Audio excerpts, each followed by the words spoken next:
Covid की महामारी के समय जब दानव मानवता को निगल रहा था, ऐसे कोविड के समय में तानाशाही के शहंशाह केजरीवाल साहब दिल्ली में शीश महल बनाने में व्यस्त थे। और भगवंत मान साहब, राजनीति मत करिए, राजनीतिक रोटियां मत सेकिए। अमृतसर, पंजाब, जम्मू कश्मीर, लद्दाख, दिल्ली से इधर स्टेटों के लिए FRRO का केवल एक ही ऑफिस है। बैक गियर में चल रही है इंडस्ट्री, बैक गियर में व्यापार चल रहा है, बैक गियर में फार्मिंग चल रही है। कोई बदलाव के लिए, कोई आगे बढ़ाने के लिए कुछ किया ही नहीं, कुछ किया ही। अवैध अप्रवासियों को डिपोर्ट के मामले को लेकर के पंजाब में अब पॉलिटिक्स शुरू हो गई है।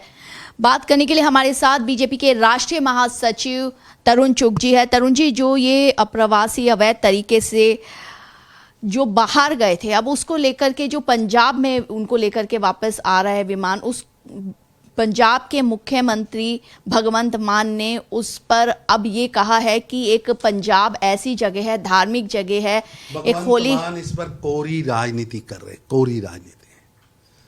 सो उनको बताना चाहिए कि पिछले 3 सालों में जो पलायन पंजाब से हो रहा है, उसके लिए उन्होंने क्या योजनाएं बनाई, क्या ठोस नीतियां लेके आए, क्या रोजगार के साधन पैदा किए, स्टेट को वित्तीय मजबूत करने के लिए उन्होंने क्या किया, पंजाब के उद्योग, किसानी, व्यापार, सर्विस सेक्टर, इन चारों को बढ़ाने के लिए क्या किया। जबकि सच ये है कि पिछले 3 वर्षों से और उससे पहले भी 5 वर्ष, कांग्रेस के कुल 8 वर्षों से पंजाब के ये चारों सेक्टर बैक गियर में चल रहे हैं, बैक गियर में चल रहे हैं। और भगवंत मान साहब, ये तो बताइए ना कि पंजाब के भोले भाले बच्चों को अवैध रूप से बाहर भेजने वाले फर्जी ट्रैवल एजेंटों के खिलाफ आपने क्या कार्रवाई की। फर्जी ट्रैवल एजेंटों के मकड़ जाल में, उनके षड्यंत्र में हमारे बच्चे फंस गए। आपकी सरकार क्या कर रही थी? उनका जीवन खराब करने वालों पर 3 सालों में क्या कार्रवाई हुई है, जनता जानना चाहती है। और भगवंत मान साहब, राजनीति मत करिए, राजनीतिक रोटियां मत सेकिए।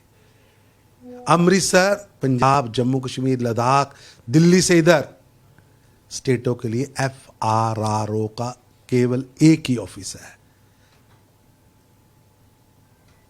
फॉरेन रीजनल रजिस्ट्रेशन ऑफिस, जिसने इमिग्रेशन करानी है, एक ही ऑफिस है। राजनीति मत करिए। जो भी डिपोर्ट होगा उसे अपने स्टेट के या अपने जोन के रीजनल ऑफिस में ही जाना है, चाहे वो अमृतसर उतरे, चाहे कहीं भी उतरे। इसलिए राजनीति मत करिए। समस्या क्यों पैदा हुई, उसके कारण क्या है, आपने फर्जी ट्रैवल एजेंटों पर क्या कार्रवाई की, इसका आपके पास कोई जवाब नहीं है। सवाल तो ये भी उठा रहे हैं भगवंत मान की इससे जो नेशनल सिक्योरिटी है उसको भी कहीं ना कहीं खतरा हो सकता है। बेवजह बेतुकी बयानबाजी है, इससे ज्यादा कुछ नहीं।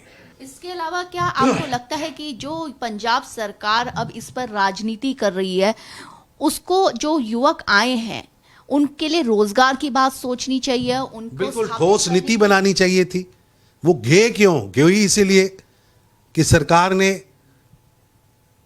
आर्थिक संपन्नता के चारों पिलर्स, फार्मिंग, इंडस्ट्री, व्यापार और सर्विस, चारों सेक्टरों को ध्वस्त कर दिया। बैक गियर में चल रही है इंडस्ट्री, बैक गियर में व्यापार चल रहा है, बैक गियर में फार्मिंग चल रही। कोई बदलाव के लिए, कोई आगे बढ़ाने के लिए कुछ किया ही नहीं, कुछ किया ही। एक आखिरी सवाल शीश महल को लेकर के, अब CVC जो है उस जांच में वो कह रही है CVC की अब पूरी तरह से खंगालेंगे उसको, कोने कोने की जांच करेंगे। कोविड की महामारी के समय जब दानव मानवता को निगल रहा था, ऐसे कोविड के समय में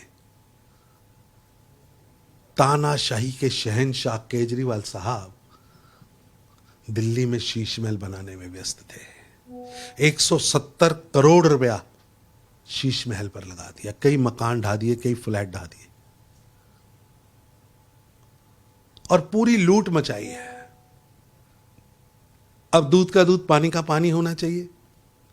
जनता केजरीवाल साहब को सजा दे रही है कि शीश महल, जल बोर्ड घोटाला, शराब घोटाला, ये सभी घोटाले उन्होंने किए। अब जनता उनसे जवाब मांग रही है, हिसाब मांग रही है, और दूध का दूध पानी का पानी होना चाहिए।